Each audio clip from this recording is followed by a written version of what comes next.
Alléluia tout le monde, bienvenue sur ma chaîne, j'espère que vous allez toutes et tous bien.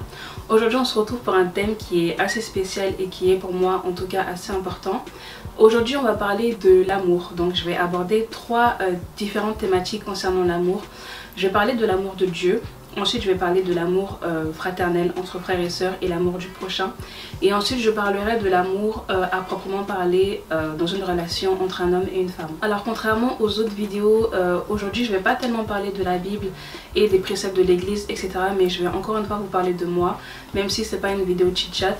Je me dis que pour parler de l'amour, surtout de l'amour de Dieu, il faut que je donne mon expérience et il faut que je vous parle de ma propre vision des choses concernant l'amour de Dieu. Je vais premièrement vous parler de ma relation avec Dieu et de l'amour que j'ai pour lui, en tout cas comment j'ai réussi à créer cet amour-là, comment j'ai découvert Christ.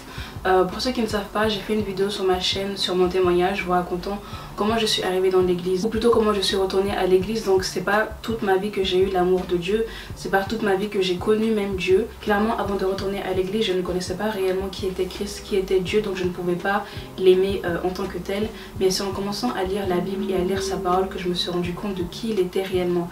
Quel esprit l'animait, sa puissance, son autorité et tout simplement qui il est dans les cieux et sur la terre. C'est vrai que comme je l'ai dit dans mon témoignage, j'ai une histoire assez particulière en fait. Du jour au lendemain comme ça, j'ai été amenée à retourner à l'église après 10 ans d'absence comme je vous l'ai dit. Et ça a été bizarre pour moi en fait. J'ai dû redécouvrir une toute autre facette de la vie et une toute autre facette de la religion et de Dieu.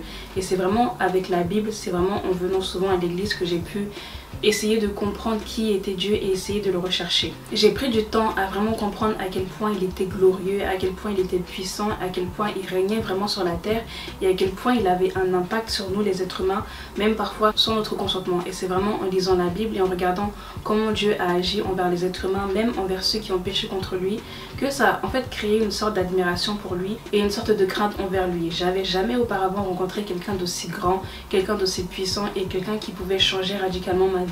Et c'est vrai qu'en grandissant, j'ai pas forcément eu une figure paternelle stable, c'est-à-dire un homme en tant que père qui pourra m'aider, qui pourra me soutenir, qui pourra me réconforter, qui pourra me consoler.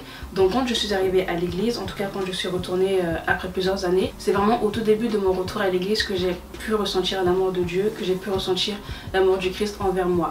Et c'est quand réellement Christ m'a dit: mon enfant, peu importe ce qui s'est passé dans le passé, peu importe ce que tu as fait, peu importe ce que tu as vécu, je t'offre une nouvelle vie. Je te permets maintenant de te repentir et je te permets de venir dans ma sainte église et de pratiquement renaître en fait de tes cendres. Et je pense réellement que si Dieu en créant les cieux et la terre, il s'est présenté en tant qu'homme, en tant que figure paternelle, en tant qu'Esprit Saint, en tant que Père, c'est pas pour rien. C'est pour ça que dans mes prières, j'invoque surtout Dieu en disant Père éternel, mon Dieu, mon roi. L'amour que j'ai reçu de la part de Dieu en rentrant à l'église, c'est tout simplement l'amour d'un père. Mais pas un père sur le plan charnel, vraiment un père spirituel qui se soucie de mes problèmes, qui essaie d'être à mes côtés, qui essaie de m'épauler, qui est là quand je pleure, qui est là quand je suis heureuse et qui est là pour me dire que certes la vie est dure et que certes je vais être amenée à tomber, mais qui sera toujours là pour me relever et qui sera toujours là pour agir en tant que père que je n'ai pas forcément eu dans ma vie charnelle. C'est vraiment quand j'ai été submergée de l'amour du Christ et quand j'ai vraiment ressenti son amour pour moi lorsqu'il m'a appelée à revenir dans son église que je me suis moi aussi ouverte à lui et que j'ai essayé de me donner corps et âme dans son église et dans son œuvre. Donc c'est vrai que c'est pas facile parce que en tant qu'être humain et surtout en tant qu'être humain qui vient du dehors, je me préoccupais parfois des choses du monde en fait, des choses qui étaient dans le passé. Donc à un moment donné ça a vraiment été dur pour moi de revenir vraiment à Christ et lui donner mon cœur et lui donner mon âme, mais c'est quelque chose que j'ai réussi à faire par la suite et je ne regrette absolument pas parce que le vide que j'avais quand j'étais dans le monde, ce vide là a été comblé par l'amour de Dieu et par l'amour du Christ. Donc voyant tout ce que Dieu faisait pour moi, pas que pour moi mais également pour mes amis, pour ma famille, ça m'a permis moi aussi de pouvoir réellement m'attacher à lui et m'attacher à ses lois et à ses commandements. Et ça c'est la deuxième chose que j'aimerais mentionner. C'est vrai que lorsque Christ m'a dit ouvertement qu'il m'aimait, qu'il m'a dit qu'il était là pour moi et que j'ai pu ressentir moi aussi l'amour de Dieu, ça m'a poussé à vraiment me mettre dans un certain cadre, me mettre des barrières et me dire que après tout ce que Dieu a fait pour moi, après tout l'amour qu'il a montré pour moi, je ne peux pas me permettre de le décevoir et je ne peux pas me permettre de mettre à côté ses commandements et ses lois. Au-delà même du fait qu'il m'a permis de revenir dans son église et qu'il me montre au quotidien l'amour qu'il a pour moi, je me dis qu'avant tout ça, Dieu a quand même donné son fils unique au monde et que c'est parce que Christ s'est crucifié sur la croix que je suis là. Donc étant donné que Dieu m'a montré son amour, moi à mon tour je me dois de lui montrer mon amour, et cet amour là passe par l'observation et les règles de ses préceptes et de ses commandements. Et ce qui est drôle, c'est que plus Christ te montre son amour, plus toi tu es réceptif, plus il te montre encore plus de choses et il est encore plus attentif à tes désirs et à tes prières. Donc en gros c'est un peu un cercle positif. Plus Dieu te montre son amour, plus toi aussi tu te dois de respecter ses règles et ses commandements, et en retour lui montrer ton amour, plus il te bénira, plus il t'assistera, etc., etc. Et c'est grâce, ou plutôt c'est à cause de l'amour de Dieu que j'ai expérimenté dans ma vie, que je me dis que je me dois à mon tour aussi de donner cet amour là aux gens et d'essayer de faire comme lui. Donc de la même manière que Dieu m'a rappelé, qui m'a pardonné, qui m'a sanctifié, qui m'a rehaussé et qui m'a fortifié en me rappelant à l'église, je me dois moi aussi, en plus d'observer ses lois et ses commandements, de partager cet amour là avec les gens. Quand vous êtes tenté de faire du mal, quand vous êtes tenté de faire des choses qui ne sont pas bien, pensez tout simplement à l'amour de Dieu, soit à l'amour que vous avez pour votre Dieu, soit à l'amour que Dieu a pour vous. Et c'est justement cette crainte là, cet amour là, cette admiration là que vous avez pour Dieu qui par la suite vous permettront de vous éloigner du péché et de revenir sur le droit chemin. Comme on dit souvent à l'église, qui est comme Dieu et qui peut comme Dieu? Il n'y a personne sur cette terre qui sanctifie, qui purifie, qui pardonne, qui aime. Il n'y a personne d'aussi puissant, il n'y a personne d'aussi glorieux, il n'y a personne qui a un poids énorme sur la terre et dans les cieux. Il n'y a personne qui domine les anges, il n'y a personne qui domine les êtres humains, il n'y a personne qui a déjà combattu le diable, il n'y a personne qui fait des miracles et des prodiges sur cette terre. Il n'y a personne qui agit en même temps que vous êtes en train de prier, il n'y a personne qui agit lorsque vous êtes en train de pleurer, lorsque vous êtes heureux. Il n'y a personne qui est comme Christ tout simplement. Et c'est vraiment en reconnaissant qui il est, en lui donnant toute la gloire et la majesté qu'il mérite, qu'on commence petit à petit à vraiment éprouver et à vraiment ressentir l'amour de Dieu.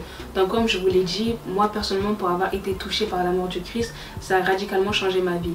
Et si jusqu'à présent vous êtes chrétien céleste mais que vous n'avez pas encore ressenti l'amour de Dieu, priez pour que cela arrive, parce que c'est le plus grand miracle qui pourra vous arriver. Avant même la guérison, avant même le fait de se rétablir, le fait de trouver un emploi, etc. Être touché par Christ, c'est le plus grand miracle qui peut arriver à quelqu'un, et surtout à un chrétien céleste. Donc je sais que ça paraît peut-être flou comme ça, peut-être que beaucoup de personnes ne vont pas me comprendre, mais pour avoir été touché par Dieu en lui-même et pour avoir été submergé par son amour, je peux vous dire que ça change quelqu'un, ça change une personne et ça nous donne une toute autre perception de la vie. Donc concernant l'amour du prochain, je pense que vous savez tous que le plus gros commandement que notre Seigneur a donné avant de quitter la terre, c'est de nous aimer tous les uns les autres, et surtout il nous demandait d'aimer son prochain comme soi-même.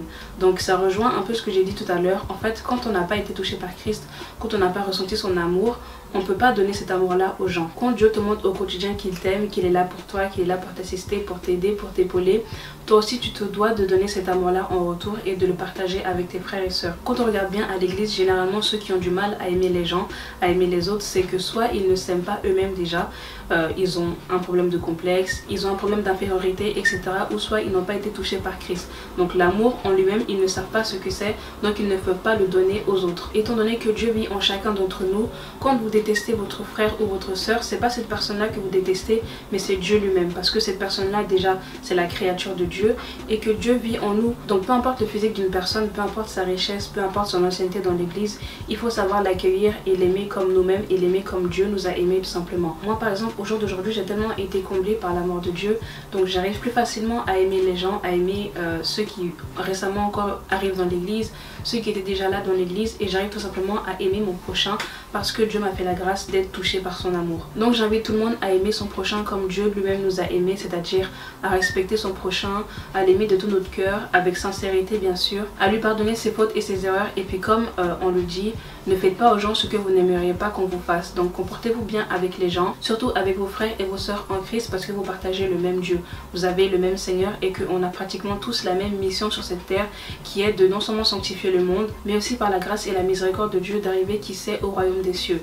Et pour cela, il faut aimer son prochain avant tout. Et puis si jamais vous êtes de l'autre côté, c'est-à-dire que vous aimez les gens mais qu'en retour vous n'avez pas forcément d'amour de la part de vos frères et de vos sœurs en Christ, encore une fois, essayez d'agir comme David, dont j'ai parlé dans ma dernière vidéo. vidéo Chrétienne Céleste, essayez d'agir avec amour et avec paix envers ceux qui vous persécutent et envers ceux qui vous veulent du mal. Je le redis une fois de plus, c'est à Dieu qu'appartient la rétribution et le fait de punir les gens. Essayez de ne pas vous venger, mais essayez plutôt de retorquer avec beaucoup de calme, avec beaucoup de paix et avec l'amour de Dieu tout simplement.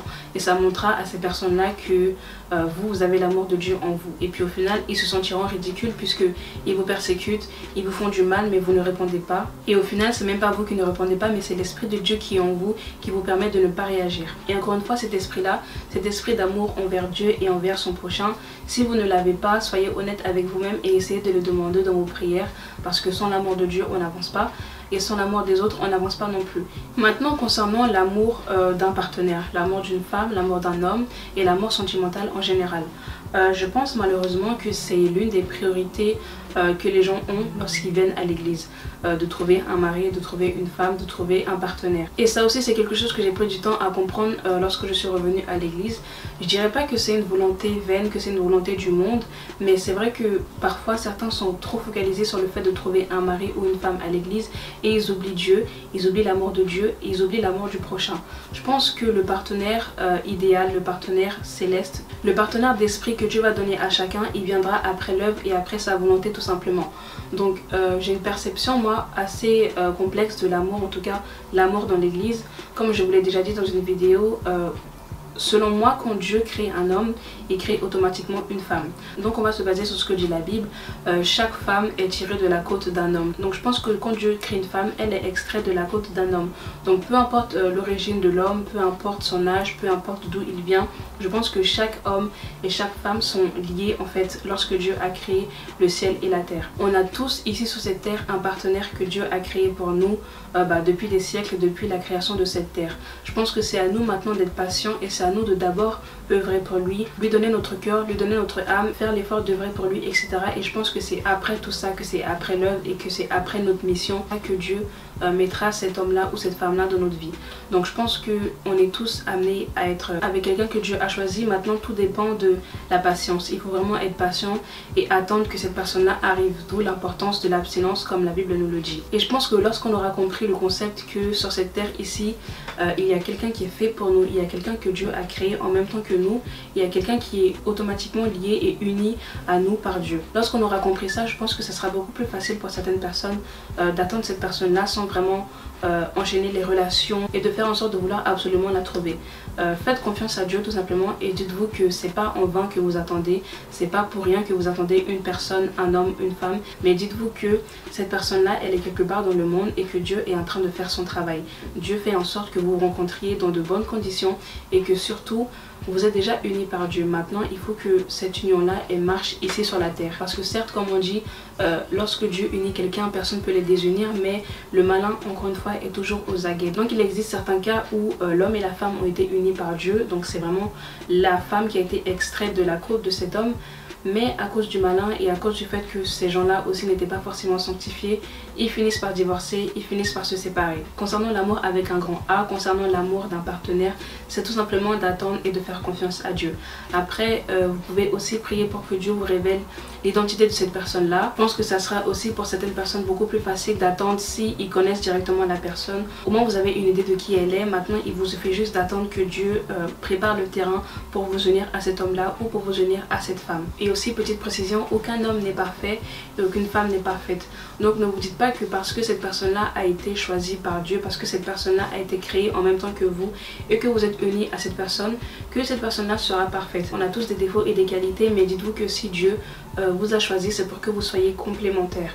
Comme la Bible nous dit, Dieu a créé la femme pour qu'elle soit une aide semblable à l'homme, pour qu'elle soit son vis-à-vis qui pourra l'épauler, qui pourra l'assister. Donc selon moi, pour bien rentrer dans une union qui a été scellée par Dieu, qui a été créée par Dieu, il faut vraiment se baser sur la Bible et prendre exemple sur les femmes de la Bible. Et pareil, prendre vraiment exemple sur les hommes de la Bible pour créer une bonne relation avec votre futur partenaire. Et j'aimerais aussi préciser autre chose, ne pensez pas que c'est les visionnaires, que c'est les prophètes de l'église qui vont tout le temps vous révéler qui votre partenaire est.